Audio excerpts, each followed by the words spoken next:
ইযহাব ইলা ফিরআউনা ইন্নাহু তাগা, তোমরা ফেরাউনের কাছে দ্বীনের দাওয়াত নিয়ে যাও। মুসা আলাইহিস সালাম তখন ফেরাউনের কাছে আসলেন, এসে বললেন, ইন্নী রাসূল রাব্বিল আলামিন, আমি রব্বুল আলামিনের পক্ষ থেকে তোমাদের কাছে নবী হিসাবে প্রেরিত হয়েছি। ফেরাউন তখন বললেন, মুসা, এত বছর পরে তুমি কোন দিক থেকে বাইর হইলা? ওই যে মুসা আলাইহিস সালাম তার বংশের একটা লোককে থাপ্পড় দিলেন, থাপ্পড় দিয়ে তিনি মাদিয়ান শহরে চলে গেলেন। মাদিয়ান শহরে যাওয়ার পর 11-12 বছর পর মুসা আলাইহিস সালাম আবার মিশরে আসলেন। আসার পর ফেরাউন বলতে লাগলো, মুসা, এত বছর পর তুমি কোন দিক থেকে আসলা? আবার আসে বলতেছ রব্বুল আলামিনের দাওয়াত দিতেছ। ওমা রব্বুল আলামিন, এ রব্বুল আলামিন আবার কে? মুসা আলাইহিস সালাম বললেন, ক্বালা রব্বুস সামাওয়াতি ওয়াল আরদি ওমা বাইনাহুমা ইন কুনতুম মুকিনিন, আমার রব হচ্ছেন আসমান আর জমিনের মাঝখানে যা কিছু আছে সকল কিছুর রব। ফেরাউন তখন তার আশেপাশে থাকা লোকদেরকে বললেন, তোমরা কি শুনছ মুসা কি বলে? মুসা আবার কোন রবের দাওয়াত দাও? মুসা নাকি আবার কোন রবের দাওয়াত দিচ্ছে? মুসা আলাইহিস সালাম বললেন, আমার রব শুধু তোমার রব নয়, বরং তিনি হচ্ছেন রব্বুকুম ওয়া রব্বু আবাইকুমুল আউয়ালিন, তিনি তোমাদের এবং তোমাদের পূর্ববর্তীরও রব। অর্থাৎ আমার রব শুধু তোমাদের রব না, তোমাদের পূর্ববর্তী যারা ছিল তাদেরও রব। এক পর্যায়ে ফেরাউন মুসা আলাইহিস সালামকে ধমক দেওয়া শুরু করলেন। মুসা আলাইহিস সালামকে বললেন, মুসা, তুমি যদি তোমার দাওয়াত বন্ধ না করো তাহলে আমরা তোমাকে জেলখানায় বন্দি করব।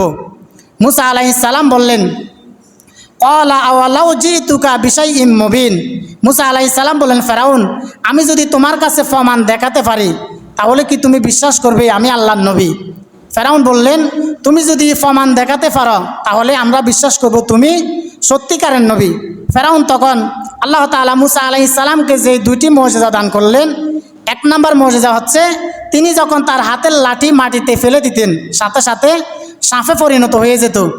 আর তিনি যখন তার বগলের নিচে হাত রাখতেন, হাত রাখার পর যখন হাত বাহির করতেন সাথে সাথে তার হাতটা আলোক উজ্জ্বল হয়ে যেত। মুসা আলাইহিস সালাম যখন এই 2টি মুজিজা দান দেখালেন, ফেরাউন বলল, বুঝছি তুমি জাদুকর হয়ে গিয়েছ। ফেরাউন তখন মুসা আলাইহিস সালামকে মিথ্যা প্রমাণ করার জন্য তার রাজ্যে যত জাদুঘর রয়েছে সকল জাদুঘরকে হাজির করলেন। হাজির করার পর একটা ডেট দিলেন, ওই ডেটের মধ্যে মুসা আলাইহিস সালামও হাজির হলেন।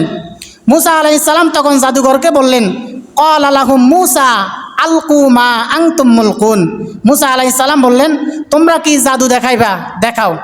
তখন দেখা গেল জাদুঘররা তাদের হাতের মধ্যে যেই দড়ি ছিল, লাঠি ছিল, তারা তাদের সকল জাদু দেখানো শুরু করলেন। অর্থাৎ মিশরের মধ্যে যত জাদুঘর ছিল সকল জাদুঘরকে ফেরাউন হাজির করলেন যাতে করে মুসাকে মিথ্যা প্রমাণ করা যায়। যখন সবাইকে হাজির করা হলো, হাজির করার পর মুসা আলাইহিস সালাম বললেন, তোমরা তোমাদের জাদু দেখানো শুরু করো। দেখা গেল সবাই সবার জাদু দেখানো শুরু করলো। সবাই যখন জাদু দেখালো, জাদুগুলো ছিল, সবাই যখন তাদের হাত থেকে লাঠি ফেলে দিতেন, রশি ফেলে দিতেন, সাথে সাথে তা সাপে পরিণত হয়ে যেত। আল্লাহ তাআলা মুসা আলাইহিস সালামকে বললেন, মুসা, তুমি ভয় পেও না, তুমি কোনো চিন্তা করিও না, তোমার হাতে যে লাঠি রয়েছে এই লাঠিটাকে তুমি মাটিতে ফেলে দাও। মুসা আলাইহিস সালাম তখন তার হাতের লাঠি মাটিতে ফেলে দিলেন। সাথে সাথে মুসা আলাইহিস সালামের লাঠিটা বিশাল একটি অজাগর সাপে পরিণত হয়ে গেল। সুবহানাল্লাহ। মুসা আলাইহিস সালামের লাঠি সাপে পরিণত হওয়ার পর সকল জাদুঘরদের সাপগুলোকে খেয়ে ফেললেন। খেয়ে ফেলার পর জাদুঘররা অবাক হয়ে গেলেন, কারণ এই মিশরের মধ্যে আমাদের চেয়ে বড় কোনো জাদুঘর আর নাই। যেহেতু আমাদের জাদু ফেল করেছে, তার মানে এটা মুসার কোনো কারিশমা নয়, এটা হচ্ছে মুসা আলাইহিস সালামের। কিন্তু মুসা যেটা দেখিয়েছে এটা কোনো জাদু হতে পারে না, নিঃসন্দেহে এটি মুসার কোনো অলৌকিক সত্তা রয়েছে। জাদুঘররা তখন মুসা আলাইহিস সালামের সামনে ঈমান আনার ঘোষণা দিয়ে দিলেন। সুবহানাল্লাহ।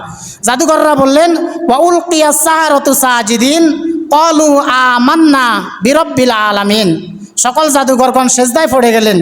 সেজদায় পড়ে যাওয়ার পর উপস্থিত সবার সামনে মুসা আলাইহিস সালাম যা দেখিয়েছেন তারা বলতে লাগলেন, এটা কোনো জাদু নয়।